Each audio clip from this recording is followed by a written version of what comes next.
guys, assalamualaikum warahmatullahi wabarakatuh. Nah, di video kali ini, sebelumnya perkenalkan, nama saya Rifani Yuniar. Di video ini saya akan menjelaskan tentang kandungan gizi pada salah satu produk susu. Jadi di pasaran biasanya terdapat beberapa jenis susu. Yang pertama, susu murni terdiri dari 3,25% lemak. Nah, jadi kandungan lemak pada susu murni itu merupakan yang tertinggi di antara jenis susu yang lainnya. Kemudian yang kedua, ada susu rendah lemak yang memiliki 2% lemak susu. Selanjutnya yang ketiga, ada susu rendah lemak sebanyak 1% lemak susu. Kemudian yang terakhir adalah susu bubuk atau skim, sehingga tidak ada kandungan lemak susu di dalamnya. Nah, sedangkan berdasarkan wujudnya, susu dibagi menjadi 3. Yang pertama adalah susu segar.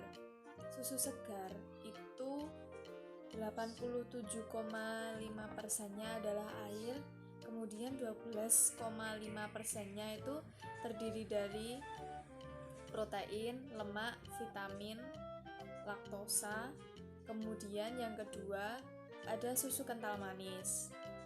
Nah, pada susu kental manis ini 60% kandungan air dari susu itu akan diangkat untuk menghasilkan susu kental. Kemudian susu kental kandungannya 40-45% dari volume susunya adalah pemanis.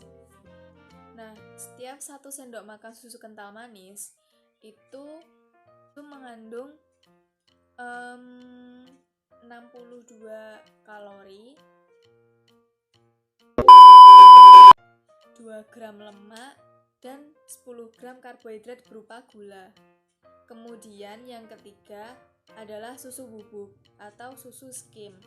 Nah, susu bubuk ini jadi lebih awet daripada susu yang lain apabila disimpan di dalam ruangan.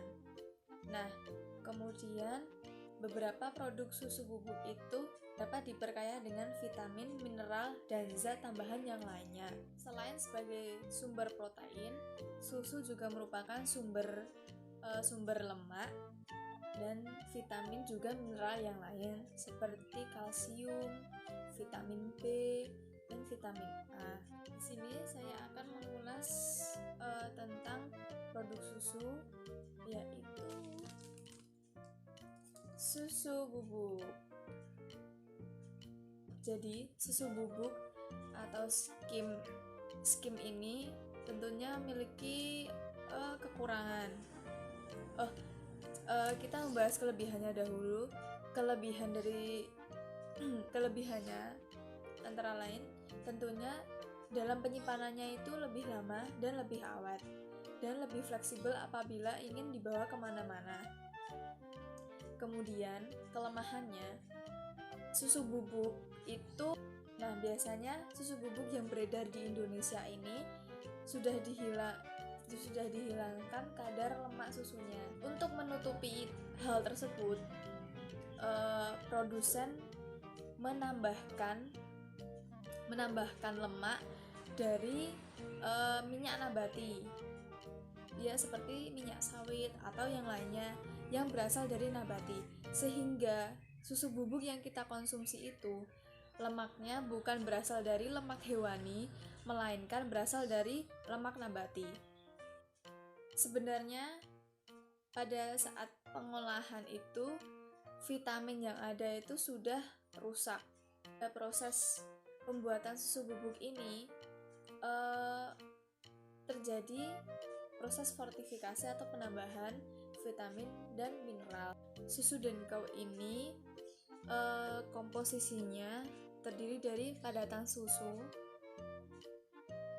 terdiri dari susu sapi, susu bubuk skim, lemak susu, dan laktosa. Jadi di dalam susu ini tuh ditambahkan lemak susu. Kemudian ada sirup glukosa bubuk, minyak nabati, sukrosa, 8 mineral, dextrin, perisa sintetik, pengemulsi lectin kedelai, premix vitamin, dan vitamin C. FDA mengelompokkan kadar kalori dalam kemasan. Yang pertama, rendah jika kalori mendekati atau sekitar 40. Kemudian sedang apabila kadar kalori, jumlah kalori mendekati atau sekitar 100. Kemudian tinggi apabila jumlah kalori itu lebih atau itu mendekati atau sekitar 400. Nah, jadi susu bubuk dengkau ini itu termasuk jumlah kalori yang sedang karena jumlah kalorinya adalah 120. Porsi lemak jenuh yang baik itu kurang dari 20 gram per hari. Nah, pada susu dengkau ini kandungan lemak jenuhnya itu 3-5 gram. Rendah apabila dikonsumsi. Tetapi setelah saya melihat kandungan dari susu bubuk yang lainnya, itu kandungan lemak jenuh dari susu dengkau untuk ukuran 27 gram itu lumayan tinggi.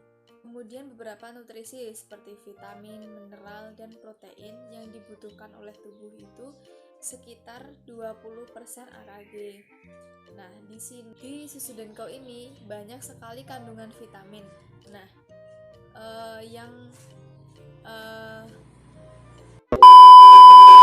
jadi di sini ada banyak sekali vitamin, lebih dari 20% atau sekitar 20%. Antara lain vitamin A, vitamin C sebanyak 45%. Oh iya, vitamin A 20% AKG, vitamin C 40% AKG, vitamin D 30% AKG, dan kalsium sebanyak 25%. Nah, untuk kandungan protein dalam dengkau ini persen AKG-nya itu masih 8%. Kemudian mineral yang lain seperti zat besi, zinc di sini masih sekitar 15%. Ada salah satu tips sehat untuk kalian.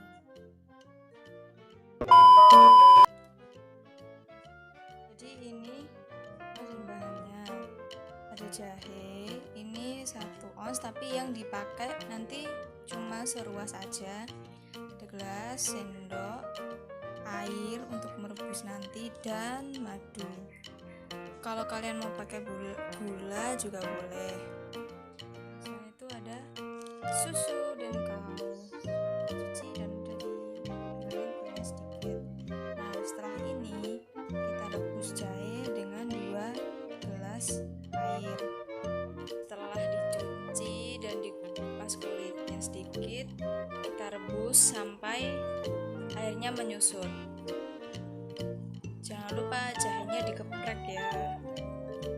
Menunggu airnya menyusut, kita masukkan bahan-bahan.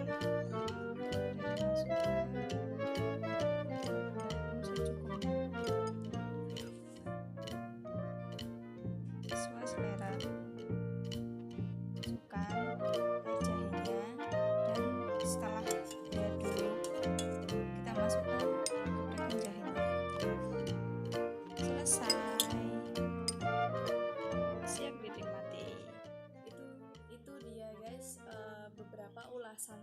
Kandungan gizi tentang susu bubuk dengkau dan juga jahe. Kalau dari susu dengkau ini tuh kelebihannya gulanya itu lebih rendah daripada produk saset susu bubuk yang lainnya. Seperti itu akhir dari video ini. Terima kasih telah meluangkan waktunya untuk melihat video saya ini. Oh iya, jangan lupa jaga kesehatan, lalu stay safe guys. Yuk di rumah aja,